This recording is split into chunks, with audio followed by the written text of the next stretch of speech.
Ontem foi ao ar o primeiro episódio da série The Last of Us, a aguardada adaptação do jogo de videogame. E eu tô vindo aqui pra trazer pra vocês curiosidades específicas desse primeiro episódio. Mas antes de eu começar a falar isso pra vocês, eu queria pedir, se você não for inscrito nesse canal, se inscreve, tem muita coisa maneira que sai daqui. Deixa o like no vídeo, me segue nas outras redes sociais e bora lá que a gente tem muito que conversar. Antes de qualquer coisa, como eu vou falar curiosidades desse primeiro episódio, eu quero falar pra vocês que nesse vídeo vai ter spoiler para um caramba, então decide aí se você vai ficar ou não. Ah, ficou? Então porque você já assistiu o primeiro episódio. Então, a primeira curiosidade, começando do começo, é que esse primeiro episódio, que se chama When You're Lost in the Darkness, ou Quando Você Está Perdido na Escuridão, ele é dirigido pelo Craig Mazin, que também é conhecido por estar à frente de outra série da HBO, mais especificamente Chernobyl. E foi o próprio Craig que também co-roteirizou esse primeiro episódio. E pra mim, particularmente, ele é um episódio que é muito humanizado. Isso porque essa escrita do Craig, ela vem desde lá do começo da história do Joel até o começo do que a gente já conhece do jogo. Mas esse começo da história do Joel que eu tô falando é a história de vida do cara. Desde os momentos em que ele tava lá com a sua filha até tudo que ocorre e que soa um pouco mais familiar pra gente que jogou esse jogo aí nos últimos 10 anos. E isso é um ponto positivo desse primeiro episódio de The Last of Us, porque ele trouxe realmente essa humanização de um personagem de videogame. E a galera elogiou muito isso na rede social. Não sei se é uma particularidade da escrita do Craig ou se é algo que a série já vai trazer. Claro, não que o jogo não tenha humanizado o Joe. Ele humanizava também. Mas eu senti uma coisa muito de conexão com o público e com coisas assim bem bobas, como por exemplo, a cena em que o Joe tá lá enrolando pra poder acordar, a cena em que a filha vai visitar a vizinha e coisas bem corriqueiras assim, saca? Então fica de olho nisso aí que eu usei como curiosidade, porque a humanização dos personagens em um jogo de ação é o que promete em The Last of Us. A minha segunda curiosidade é que eu vi muita gente no Twitter ontem falando que a química entre o Pedro Pascal e a Bella Ramsey, que interpretam respectivamente o Joe e a Elle, tipo assim, tava incrível. E que isso veio lá do Game of Thrones, no qual os dois também participaram. Gente, vocês estão doidão? Se vocês assistiram o mesmo Game of Thrones que eu, os personagens deles não se cruzavam. E eles também não se cruzaram no set de filmagem da série. E isso não sou eu que tô falando não, foi o próprio Pedro Pascal que falou em entrevista à Veja.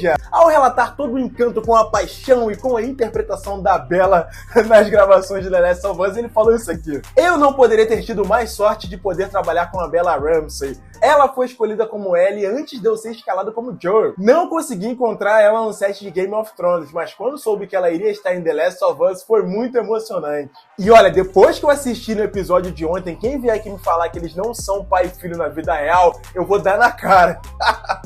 Olha a fofica, eles não são pai e filho nem na série, que dirá na vida real. Mas lembrando, a química entre o Pedro e a Bella é uma coisa que vai marcar essa série. Escreve o que eu tô te falando, porque a gente ainda tem mais 9 episódios aí pra comprovar essa tese. A terceira curiosidade que eu queria trazer pra vocês é que muita gente se perguntou qual era a música que tocava no final desse primeiro episódio. Eu respondo. A música se chama Never Let Me Down Again, da banda britânica dos anos 80, Depeche Mode. Esse hit veio extraído de um dos seus álbuns mais conhecidos, chamado Music for the Masses, de 1987. E ela funciona mais ou menos como uma antecipação de tudo que vai acontecer com o Joel e com a Ellie ao longo da série. Tudo de ruim. Uma interpretação minha em particular seria que essa música é tipo um spoiler, e eu vou explicar pra vocês.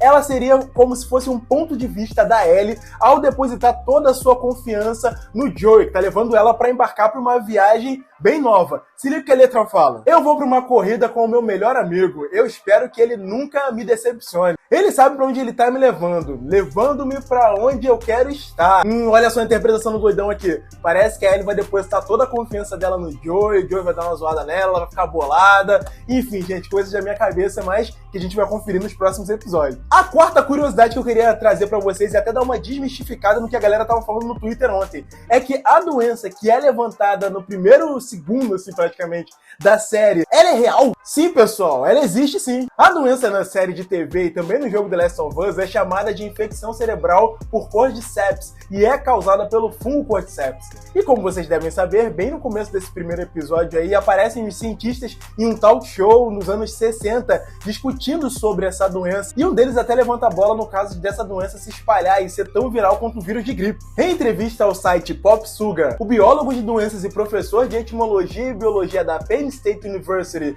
David Hughes, que também foi consultor do jogo The Last of Us quando ele foi criado lá há 10 anos atrás, ele falou que essa doença é bem difícil de chegar nos seres humanos, porém não é nada impossível, visto que esse fungo é encontrado nas formigas, e os seres humanos não consomem formigas, a menos que a formiga pique algum bicho que o ser humano coma, como a galinha, como a vaca, etc e tal, e através disso ele seja transmitido para esse animal que transmitirá para o ser humano. Nossa, Deus me livre, chega de doença, chega de infecção, já pensou mais uma para conta da gente? Deixa só pra série mesmo. E a quinta e última curiosidade, essa que eu me encho de orgulho para falar, é que The Last of Us, principalmente esse primeiro episódio, ele teve 99% de aprovação entre os críticos. Segundo o site MyPlayStation, só no IMDb, que é um dos principais sites que agrega filmes aí, a galera comenta sobre, o primeiro episódio tem mais de 1000 avaliações e 90% dessas 1000 avaliações são notas 10 dadas pelos críticos. E no Rotten Tomatoes, o agregador de críticas que toda hora aparece aqui,